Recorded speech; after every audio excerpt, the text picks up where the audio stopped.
Shadow Red. Pronto. Ok. E aí, galera, tudo certo? E aí, E amigo? aí, Rachels? Beleza. Beleza, vamos iniciar aí com vocês. Hoje a gente vai começar um formato diferente de entrevista. Normalmente eu já começo com as perguntas, mas primeiro eu quero conhecer mais de vocês, quero que cada um se apresente, porque sei que muitas pessoas que vão assistir não conhecem vocês. Então, apresentar, falar um pouco de cada um, que cada um toca, e fazer um resumão aí da banda. Pode começar, Alfredo. Eu, vamos lá. Para quem não conhece, para quem não conhece a banda aí, vamos contar essa história aí do zero. A gente começou como todo mundo começa, né? Querendo fazer música, com vontade de fazer música. A gente se juntou e a única missão era a gente tocar o que a gente gostava muito, né? A gente só tocava o que a gente gostava. A gente nunca pensou em estilo, a gente nunca pensou sabe, ter que ser daquele jeito, ter que ser daquele formato. A gente, não, vamos fazer aqui uma expressão de tudo que a gente gosta. Essa é a ideia, é a fusão de tudo, né? O nome também tem uma ligação com isso, né? Headspawn vem dessa parada de tipo assim, é o, é o derramamento da cuca, né? Das ideias de tudo. Sim. E a gente gravou um EP durante a pandemia, né? O Pretty Ugly People, e a gente lançou o primeiro clipe da gente e tal, e não podia fazer show na época, né? Porque ainda estava em quarentena e tudo. Então, assim, foi um desafio também a gente ter se lançado nessa época, né? A gente chegar e trazer uma coisa nova que nunca não tinha registro nenhum de nada, assim, bem do zero. E o pessoal acompanhou a gente, né? O pessoal viu o que a gente estava apresentando, entendeu a nossa proposta e abraçou a banda, abraçou o som. Assim que houve a flexibilização, né, da crise sanitária, e que começaram a abrir os bares, as coisas, a gente pôde fazer um show, que foi em 2022, e, vinte e dois, cara, foi sensacional, porque a galera só tinha ouvido 4 músicas da gente, né, e de repente estava num show, e não sabia o que a gente ia tocar, muita gente esperava que a gente fosse tocar cover, alguma coisa assim. E eles ouviram, sabe, um repertório de músicas autorais, que, sabe, estava fresco naquele momento que o pessoal estava muito atrás de coisa nova, né? Naquele pós-pandemia, aquela fome de material novo. E acho que tudo isso, sabe, foi a nosso favor. Tudo isso fortaleceu nosso trabalho e fez com que a gente fosse ganhando notoriedade, né? A gente lançou o álbum, a gente lançou mais um EP ao vivo, depois a gente lançou o Parasites, né? Que lançou o nosso trabalho mais recente, que é o álbum o Full Length.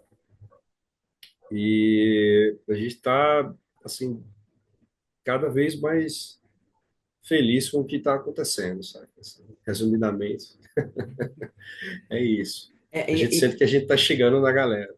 e é muito louco isso. Quando chega uma banda nova, sempre tem aquele negócio assim: ah, será que a banda vai fazer cover? Será que a banda vai vir com um som autoral? E eu vejo que nesse período de pandemia foi muito assim, né? Inclusive, essa banda aqui que eu tô usando, que é da Hidden Sight, que eu trabalho com eles, eles fizeram mais ou menos essa mesma pegada.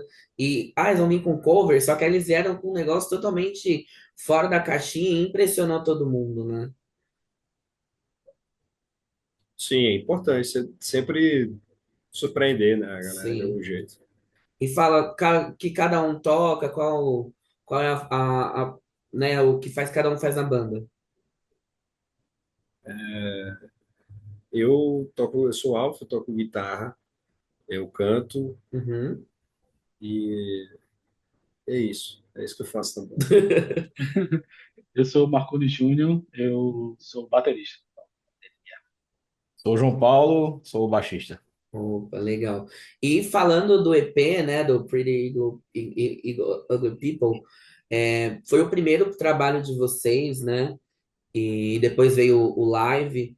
E como foi assim para vocês esse trabalho? O que que ajudou, né, na construção da base dos fãs atualmente após, né, esse processo da pandemia?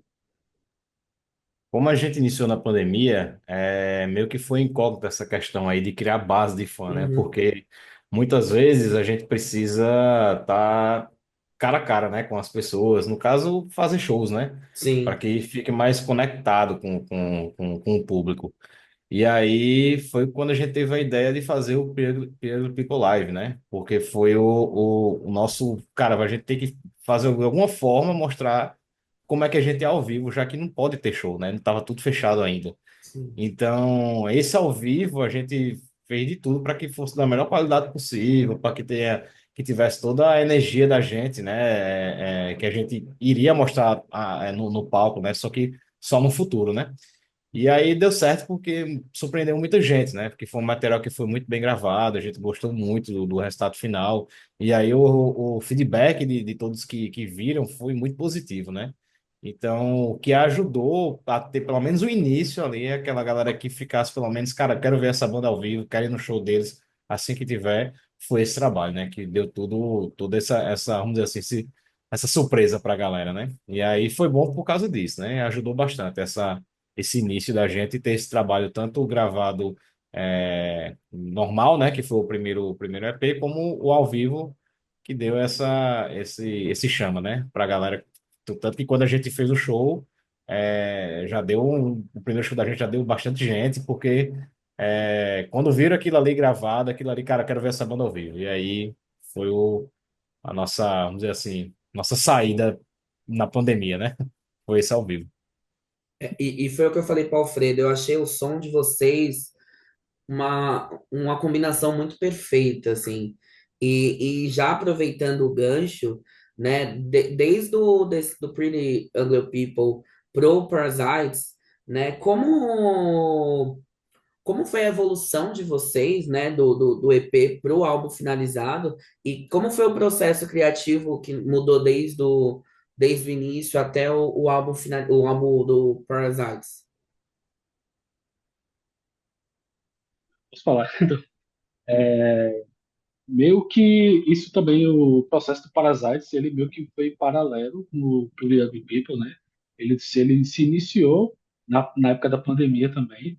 A gente meio que em 2000, final de 2020, aí, né, a gente meio que fez um pacto entre nós três aqui, e a gente não ia se encontrar com mais ninguém, só iria se encontrar, porque a gente queria manter a rotina de ensaios, né, e tal, frequente e tal, então para a gente não correr risco, né, de se contaminar e tal, a gente fez, a gente combinou isso, e aí só assim ele conseguiu dar continuidade às composições do Parasites, né, porque o Plug já tava meio que preparado já, né, já estava na fase final de produção dele, e, e quanto a gente foi trabalhando, né, fazendo todo o trabalho, né, de divulgação do projeto show, turnê e tal, a gente trabalhou em paralelo às composições de Parasite. A gente nunca deixou de ensaiar, né? A gente tem a nossa rotina de ensaio sagrada, assim, né? Semanal e tal. Então, nem a pandemia parou a gente, né? Então, Uhum. meio que foi bem, assim, bem fluido todo o processo, né? Tanto é quando a gente chegou para gravar o Parasites, o processo fluiu super bem, porque a gente já estava com todas as músicas na ponta dos dedos já, né? A gente já sabia todos os arranjos, já sabia o que cada um ia gravar.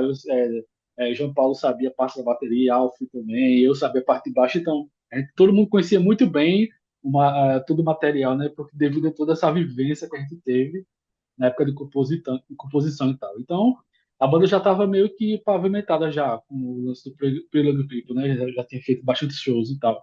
Então, gerou essa expectativa para escutar coisa nova, né? Um material maior, né? Com mais músicas e tal. Então, até o lançamento do Parasites, né? Também a expectativa em tudo que a gente estava lançando, em tudo que a gente estava trabalhando, né? A gente trabalhou bem isso e tentou deixar essa expectativa sempre no alto, né? No nosso público e tal. Isso é muito legal. E fazer com que o público ele fique com aquele gostinho, né, de quero mais, do que vai mais para vir, o que tem de novidade, né? Exatamente, porque, até porque as músicas elas também se diferenciam, né? Sim. Então é massa isso ter isso na Redstone, porque o público não sabe o que vai vir depois, né? Às vezes a gente tem essa liberdade de compor em vários estilos, assim, né? Mas a gente tem, óbvio, a gente tem a nossa essência ali e tal, né? Mas a gente consegue se reinventar bastante dentro daquilo ali. Isso é muito massa. Né? E aproveitando a falar sobre a parte de composição, eu percebi que são letras bem profundas, trazendo temas assim bem recorrentes, né? E quais são assim o que inspira vocês a abordar esses tipos de temas nas músicas? Acho que é a realidade que que a gente vive, né? Assim, às vezes a gente vê algo fictício, assim, que copia a realidade, e a gente acha aquilo absurdo, acha aquilo muito crítico, muito terrível, mas é uma coisa que acontece na vida real, sabe? Acontece no mundo. É preciso entender isso, sabe? Eu acho que o maior, pelo menos do Parasites, assim, o maior cuidado que as letras tinham era uma espécie de chamado, saca, assim, para as coisas terríveis, um chamado às coisas terríveis, assim, a forma que as músicas contam a história, né? Então, resumidamente aí eu diria que a nossa maior inspiração para os nossos temas é a própria realidade, sabe? A realidade ela é bem chocante e terrível mesmo. E como é a experiência assim de estar no palco e quanto o público ela influencia nos shows? A experiência é sensacional. A gente esperou muito tempo para fazer o primeiro show da gente, né? A gente já tinha lançado dois materiais aí, né, para fazer o primeiro show. Então, a gente tava extremamente ansiosa aí para ter essa experiência, né? E aí foi sensacional. Desde o primeiro show que a gente fez, a gente viu que tava no caminho certo, né? E esses shows também se viram para a gente ver como é que era a reação do público ao escutar as músicas da gente ao vivo, né? Como é que a gente, pô, como é o que é que tá acontecendo ao momento que a gente tá tocando, que a galera tá realmente curtindo, né? Porque a gente meio que foi testando, né? Essa leva de shows foi testando aí as músicas que a gente tinha feito, né? E também a gente já tinha feito músicas do Parasites, né? E aí também serviu para que a gente pudesse ter uma noção se estava indo no caminho certo, né? Então, a experiência de ter sido o primeiro show, meus primeiros shows foi sensacional e meio que a missão foi cumprida que a gente queria, né? Baseado nas músicas que a gente ia apresentando. E assim, me fala um pouco mais do estilo de vocês. Vocês fazem uma fusão, né, entre alguns estilos dentro do metal, o groove, o thrash, o nu. E como que vocês trabalham esse equilíbrio entre um estilo e outro? E o que isso traz para a identidade sonora, tanto de vocês mesmo, próprio, quanto do da banda?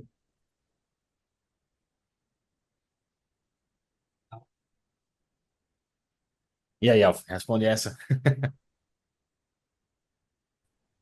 Eu acho que a gente deve a um processo de honestidade com a gente mesmo, assim. Essa fusão, essa liga aí que o som se apresenta, nada mais é do que muita coisa que a gente, muita coisa não, que é tudo aquilo que a gente gosta, né? A gente procura colocar mais e mais coisas que a gente gosta, a gente ouve outras músicas e percebe texturas, né? Como as texturas entram assim, e fazem diferença na hora de você estar conhecendo um som novo, você ser apresentado a uma proposta diferente, isso é muito importante. Aquele primeiro contato ele tem que sempre ser perfeito. A gente pensa muito nisso, né, na nossa música, assim. É, E tudo aquilo que a gente gosta, a gente acaba colocando. De um jeito ou de outro, ela vai parar lá dentro da nossa música. foi o que a gente estava falando, né? Quanto mais a gente faz essas influências dentro, sempre a gente traz esse fator surpresa, esse algo diferente, para não se tornar sempre aquele algo batido, aquele algo repetitivo, né? E é genuíno, né? Porque, como eu disse, a gente está sempre tocando algo que a gente gosta e que a gente quer que seja associado à nossa música. Sempre Sim. tá pensando nisso. Esse é o pensamento que guia tudo. E eu tava ouvindo o álbum de vocês, né, todas as músicas, mas acho que uma das músicas que mais me marcou, assim, questão de letras, de tudo, foi a Everybody Hates Somebody, que ela toca questões, assim, muito fortes de, né, de violência, de intolerância. Como que vocês veem a música como uma plataforma, né, para abordar esse tema e falar um pouco mais dessa música? Ela é, é aquela ideia de fogo contra fogo, né? Aquela ideia sabe, tem coisas que tem coisas que desafiam outras coisas, né? Por exemplo, a liberdade é desafiada quando o cara usa a liberdade para ser separatista, para ser racista, para ser homofóbico, para ser, sabe, isso é uma barreira social intransponível. E a partir do momento que o outro se sente livre para fazer isso abertamente, ele sempre vai despertar o pior no outro lado, né? Vai despertar a fúria, a indignação, a raiva, a cólera, tá entendendo? E, e a gente acaba se separando mesmo, como grupo de pessoas, sabe? A música meio que narra isso, né? É uma pessoa se separando de um grupo de pessoas por entender que eles são racistas, né? Eles flertam com o fascismo, sabe? E se na vida você precisa odiar alguém, você vai odiar essas pessoas. É, isso é É meio verdade. que isso. Sim. E me fala um pouco mais da produção, né, do álbum que vocês fizeram a colaboração com o produtor Vitor Hugo Targino, né? Conta como foi o processo de gravação com ele. Ele teve deram algumas ideias ali para a composição do álbum. Como que foi? Vitor Hugo é um cara já bastante conhecido aqui na nossa região, né? Ele trabalhou com grandes bandas aqui de heavy metal, né? Não só daqui do Nordeste, né? Mas também de fora também, né? E, tipo, além de tudo, ele é um amigo, né? Ele é muito próximo da gente, né? Então, a gente não viu muito sentido de explorar outros grandes centros. Sempre tinha um cara que tinha desse naipe aqui, desse porte, próximo da gente, né? Então, ele é, bem dizer, ele é o quarto Red Spawn, né? O quarto integrante da Red Spawn, né? Porque ele tá sempre muito próximo da gente e tal. Aí, então, ele acompanha a banda desde o início, assim, né? Das primeiras produções do Pretty People. Então, quando a gente pensou em trabalhar o Parasites, a gente não nem, quer dizer, a gente nem pensou duas vezes, né? Tinha que ser com o Vitor Hugo, né? E assim, quando ele ouviu, né, as nossas composições e tal, aí ele nem chegou a mexer muito, né? Porque a gente já estava bem lapidado, obviamente ele deu uma ideia ou outra, assim, né? Para melhorar, né? Claro. Mas assim, a gente confia muito nele, né? Então a gente também às vezes nem debate muito, né? O que ele traz e tal. Mas assim, é sempre muito massa trabalhar com ele. Ele entende muito, né? Sabe e abraçou a ideia também, né? Ele tem certas particularidades do nosso som, né? Que eu acredito que nem não é qualquer produtor que iria abraçar assim, né? Ele ouviu e tal. Ele nunca tinha feito também trabalhado com esse som e tal, né? Então ele se mostrou aberto para essas mudanças e tal, né? Tal, baixo um pouco mais alto, afinação mais aguda, caixa de bateria, né? Certos detalhes, né, que são a gente acreditava, né, parte lá das nosso som, né? E que até então ele não havia trabalhado, né, mas ele se abriu, né, e tal, e acatou de boas as ideias e tal. Então, um cara muito massa que a gente nem assim, nem tem ideia de quando se vai se separar dele, né? Então, em nossas próximas produções e tal, a gente já sabe o que vai fazer com ele e tal. Então, é isso aí. Legal. E assim, eu pude notar desde o do primeiro. Eu sei que vocês fizeram basicamente juntos, mas eu pude notar um amadurecimento entre o EP e o álbum Parasites, né? E como que, né, isso para vocês ele reflete na evolução da banda? Como que foi esse processo? E se já tem algo preparado aí para os próximos meses, anos? Ou a evolução do EP pro álbum, né? Foi algo que aconteceu durante a pandemia também. Porque quando a pandemia começou, a gente já tinha feito o Pretty Ugly People, né? Já tinha as músicas do Pretty Ugly People. E aí, com a pandemia, a gente teve que parar. E a gente, cara, a gente não vai ficar parado, né, sem fazer nada durante a pandemia, porque a gente é uma banda que nem lançou ainda, a gente precisa de material. Sim. Então, vamos usar a pandemia, pelo menos, a nosso favor, né? E a gente usou os 2 anos que a gente ficou nesse inferno, né? Acho que é por isso também que as músicas tem as partes aí bem violentas, porque a gente teve muita raiva durante a pandemia, né? E aí se viu o tempo da pandemia para que a gente trabalhasse bem essas músicas, né? Então a gente foi vendo com calma, foi vendo cada parte da música se encaixando perfeitamente onde deveria ser, o que não prestava a gente cortava, e aí a gente trabalhando junto com o produtor, com o Vitor Hugo, a gente foi amadurecendo, né? Tudo que a gente via ali que precisava dar uma polida, e no final das contas a gente percebeu que esse é realmente o tempo que a gente precisa, né? Para gravar um álbum, para escrever um álbum, para ter todas as etapas que um álbum precisa, né? Então a gente meio que aprendeu na marra, que é assim que funciona, né? Porque eu acredito que se não fosse a pandemia, ou a gente teria lançado coisas mais rápido, ou a gente, sei lá, poderia não ter trabalhado tão bem nas músicas como a gente trabalhou, né? Então, isso serviu para que a gente aprendesse as próximas composições, as próximas gravações, as próximas etapas que a gente vai querer passar no futuro. Então, a gente já tem sim coisas que a gente está fazendo, mas a gente está fazendo, né, com calma que a gente aprendeu, vendo se realmente encaixa ali. Vamos testar essas músicas ao vivo. A gente já testou algumas, né? Então, vamos fazer o mesmo procedimento que a pandemia nos forçou a fazer, porque foi esse procedimento que a gente conseguiu chegar no resultado que agradasse a todos, né? No caso, todos, a gente da banda e a quem o público que estava lá vendo a gente ao vivo. E quem ouviu também, e etc. Então, a gente está no processo assim, de composição. Nesse momento, a gente tá em composição. A gente até deu uma paradinha no shows, né, para focar mais nisso. E aí, a gente quer que ano que vem já estejamos com o material pronto aí para lançar, com certeza. Certo. Meninos, a gente está chegando no fim. Queria agradecer imensamente por vocês estar comigo aí nessa entrevista, né, de hoje. E passem as redes sociais de vocês, canal, tudo, para o pessoal que está assistindo. Marconi é com você aí. É, valeu, galera. Valeu, galera, por aqui da Fire 7 Media, né? Por ter nossa entrevista e tal. É, os nossos canais é fácil de achar Headspawn, Instagram, @Headspawn underline official, né? YouTube, @Headspawn Channel. Pô, a gente tem um material muito massa no nosso canal do YouTube, então peço que vocês se inscrevam lá. Tem toda a nossa filmografia, né? De videoclipe. A gente fez um show muito massa com Sepultura esse ano. A gente fez um aftermovie muito legal lá. Tem um material riquíssimo lá, né?